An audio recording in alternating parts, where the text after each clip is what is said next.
Medical exams मुश्किल होते हैं, ये तो हम सब जानते हैं। सालों की मेहनत, दिन रात की पढ़ाई। लेकिन क्या हो जब किसी को अचानक ये पता चले कि पूरा का पूरा सिस्टम ही फेल हो गया है।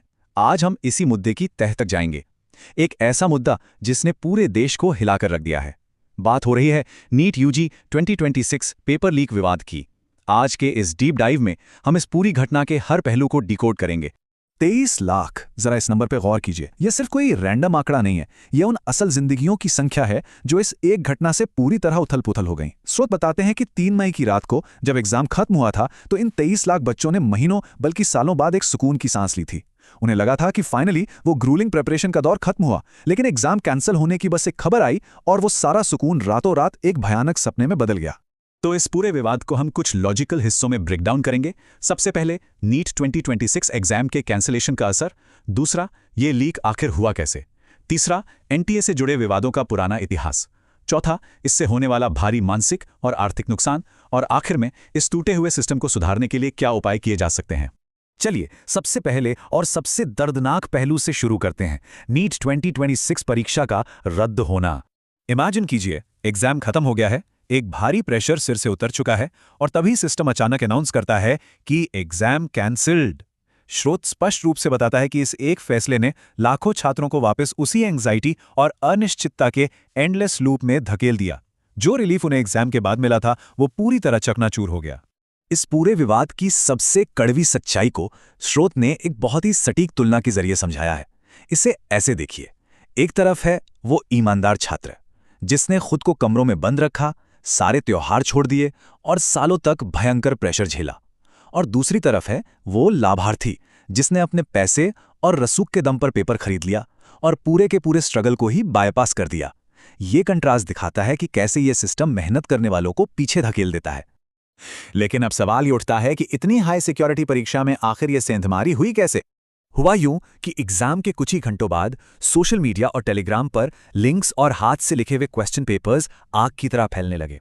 शुरुआत में लगा कि ये सिर्फ अफवाहें हैं, लेकिन जब राजस्थान के स्पेशल ऑपरेशंस ग्रुप यानी एसओजी ने जांच शुरू की तो जो सामने आया वो शॉकिंग था। स्रोत के मुताबिक उन वायरल नोट्स के 100 से भी ज्यादा सवाल असली नीट पेपर से हूबहू मैच कर गए। मतलब ये कोई लोकल चीटिंग नहीं थी।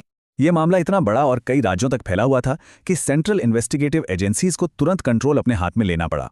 केंद्रीय एजेंसियों का इसमें कूदना ही इस बात का सबसे बड़ा सबूत था कि ये लीक कोई छोटी मोटी घटना नहीं बल्कि एक बहुत बड़े लेवल का सिक्योरिटी ब्रीच था। अब अगर हम थोड़ा पीछे मुड़कर देखें तो नेशनल टेस्टिंग एजेंसी यानी एनटीए का जो इतिहास है वो खुद कई सवाल खड़े करता है। ये कोई आइसोलेटेड घटना नहीं है। जरा इस टाइमलाइन को देखिए। 2019 में आंसर की को लेकर भारी विवाद हुआ। 2020 में तो हद ही हो गई। मध्य प्रदेश की एक लड़की को ओएमआर में पहले सिर्फ 6 नंबर दिए गए और बाद में पता चला कि उसके असल मार्क्स 590 थे। फिर 2022 में जेई के दौरान भयंकर टेक्निकल ग्लिचेस आए। 2024 का वो विवाद तो हम सबको याद है जहां 67 बच्चों के परफेक्ट स्कोर आ गए और सुप्रीम कोर्ट तक को मानना पड़ा कि पेपर लीक हुआ था। और अब 2026 का ये डिजास्टर। क्रिटिक्स का साफ कहना है कि ये बार बार होने वाली गलतियां एक सिस्टमैटिक फेलियर की निशानी है। इस पूरे क्राइसिस का जो सबसे बड़ा और अनदेखा हिस्सा है वो है इसका इंसानी पहलू, परिवारों पर पड़ने वाला मानसिक और आर्थिक बोझ। हमारे देश में मेडिकल की तैयारी सिर्फ एक एग्जाम नहीं होती, ये पूरे परिवार का एक बहुत बड़ा इन्वेस्टमेंट होता है। स्रोत इस बात पर जोर देता है कि कैसे मिडिल क्लास परिवारों में पिता कोचिंग की भारी भरकम फीस चुकाने के लिए ओवरटाइम करते हैं और माताएं अपने गहने तक गिरवी रख देती हैं। बच्चे अपनी जवानी के अनमोल साल इस तैयारी में ड्रॉप कर देते हैं। ऐसे में जब पेपर कैंसिल होता है ना, तो सिर्फ एग्जाम रद्द नहीं होता, उन परिवारों की पूरी दुनिया हिल जाती है। डिप्रेशन और सेल्फ कॉन्फिडेंस खोने का रिस्क इस वक्त पीक पर होता है। और इसी वजह से सोर्स मटेरियल में एक बहुत ही पावरफुल और चुभने वाली बात कही गई है। ये व्यवस्था डॉक्टरों के बजाय दलाल पैदा कर रही है। ये सिर्फ एक बयान नहीं है, इसका सीधा सा मतलब ये है कि अगर करप्शन और पैसे के दम पर लोग मेडिकल फील्ड में आएंगे तो वो क्वालिफाइड डॉक्टर नहीं बन पाएंगे और इसका सीधा असर आगे चलकर हमारे और आपके पब्लिक हेल्थ केयर सिस्टम पर पड़ेगा। तो क्या सब कुछ खत्म हो गया है? नहीं, अब हम उन एक्शनेबल रिफॉर्म्स की बात करेंगे जो इस टूटते सिस्टम को बचा सकते हैं। स्रोत ने कुछ बहुत ही स्पष्ट टेक्नोलॉजिकल फिक्सेस सजेस्ट किए हैं।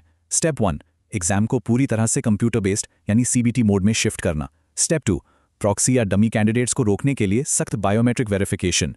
स्टेप 3, हर सेंटर पर एआई बेस्ड मॉनिटरिंग ताकि कोई भी संदिग्ध हरकत तुरंत पकड़ी जा सके। और स्टेप 4, एक full proof encrypted paper system. ये अब सिर्फ सुझाव नहीं रह गए हैं, बल्कि समय की सख्त जरूरत बन चुकी हैं।